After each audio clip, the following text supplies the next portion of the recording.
كازابلانكا سير، أكادير سير، مراكش سير، أدعى الله يا مراكش وما تعز الله مشيت على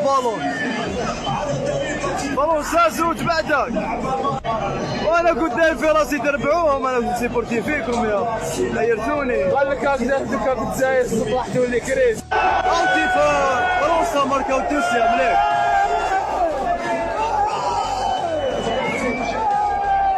قالوا مع فرنسا لو كان يماركوا المروك يعيطوا.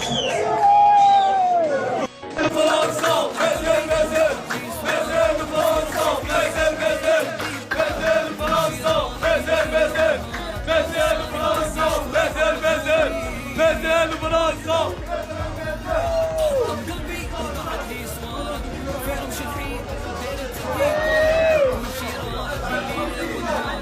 هاكو بيكاسو.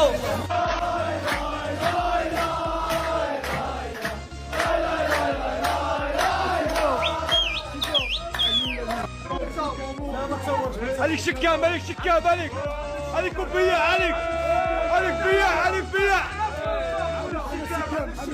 ذات للتاريخ عندما يكتب المجد وتكتب قصص الحضور باللونين الأحمر والأخضر لمنتخب عانق العالمية. هي إرادة الشعب، هو طموح جمهور عربي. اليوم يفتخر العالم بما تحقق.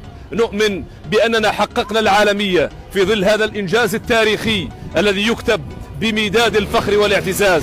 المغرب تعثر في مباراة أمام كبير هو بطل العالم فرنسا، ولكن اليوم المغرب يثبت للعالم بأنه فاز ببطولة قلوب العالم. الجماهير العالمية اليوم تتحدث عن المغرب. في أمريكا اللاتينية اسأل جماهير البيرو، بوليفيا، تحدث عن الإكوادور، سيتحدثون بصراحة مارويكوس الميخور ايكيبو ديل موندو.